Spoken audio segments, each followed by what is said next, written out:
Assalamualaikum warahmatullahi wabarakatuh. Bertemu lagi bersama saya Kang Afan. Di video kali ini saya akan membahas tentang atau bercerita lah tentang kasus seorang dosen yang ingin menghapus NIDN-nya. Simak terus videonya.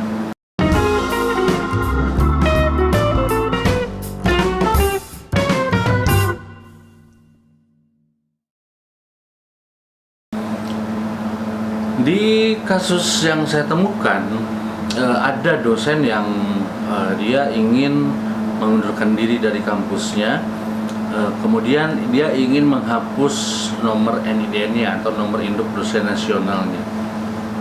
Nah, kendala yang dihadapi dalam waktu itu ketika saya menjabat sebagai Kepala Pusat Informasi dan membawahi PDDikti atau aplikasi feeder waktu itu, memang tidak ada prosedur untuk menghapus nomor NIDN, karena nomor NIDN sendiri itu hanya diberikan satu kali sampai si dosen yang bersangkutan itu sampai pensiun gitu.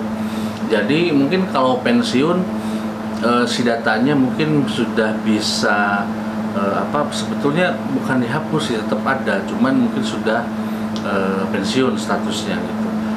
Nah, ketika misalnya ada dosen yang memang ingin mencopot nomor NIDN-nya, ini sempat terjadi kendala. Kendalanya adalah saya ketika dikonsultasikan kepada saya mengusulkan untuk coba pertimbangkan kembali apakah ingin dihapus ataupun ingin pindah home base gitu, karena ini juga sebetulnya mungkin ketidakjujuran yang bersangkutan. Katanya dia ingin mengikuti suaminya pindah ke luar kota, sehingga NIDN-nya minta dihapus gitu dan tidak akan pindah ke kampus yang lain gitu. Nah, ketika dikonsultasikan ke L2 Dikti, memang prosedur penghapusan NIDN ini tidak ada waktu itu gitu. Untuk saat ini saya belum tahu ya. Mungkin kalau yang tahu silakan komentar di kolom komentar. Nah, waktu itu memang belum ada prosedur untuk penghapusan nomor NIDN, sehingga hanya disarankan untuk dinonaktifkan saja setiap semester gitu. Nah, kemudian saya informasikan ke dosen yang bersangkutan, dan dosen bersangkutan itu cukup kecewa dan juga marah-marah gitu, sehingga bahkan sempat mau menuntut lembaga karena memanfaatkan nomor NIDN-nya gitu kan. Nah, meskipun ini sebetulnya masalah ini deadlock karena ketika dikasih pemahaman bahwa hasil dari L2 Dikti itu tidak ada prosedur untuk menghapus NIDN, tapi beliau tidak menerima, makanya saya menyarankan untuk pindah home base gitu. Home base-nya kemana, nanti dari kita mengeluarkan surat lolos butuh gitu. Tetapi beliau tidak setuju dengan itu dan tetap minta untuk dihapus gitu. Nah, seiring berjalannya waktu, kasus ini memang tidak sampai selesai gitu ya.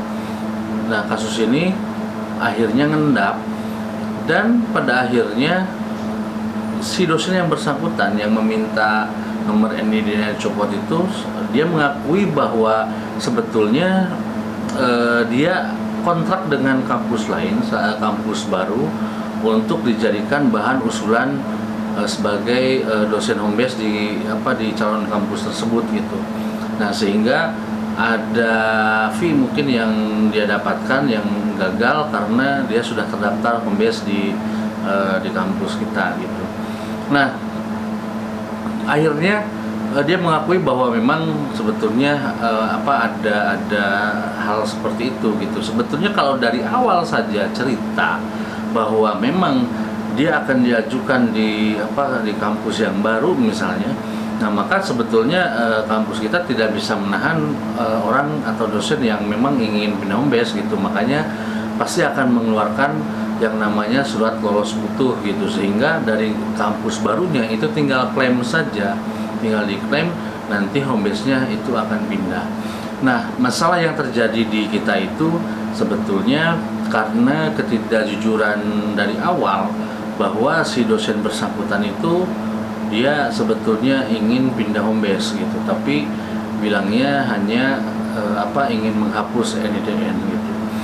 Nah, saran saya sih kalau buat kalian gitu ya yang mungkin berpikir untuk menghapus NIDN, karena nomor NIDN ini hanya satu kali seumur hidup, jadi tidak bisa dia setelah misalkan dihapus kemudian mengeluarkan NIDN lagi, sehingga mungkin hanya dinonaktifkan saja gitu ya, tidak bisa dihapus gitu. Tapi untuk sekarang saya tidak tahu perkembangannya seperti apa, karena saat ini saya sudah tidak di pusat informasi, tidak lagi membawahi PD Dikti gitu ya. Nah, tapi waktu itu kejadiannya ya seperti yang tadi saya ceritakan gitu.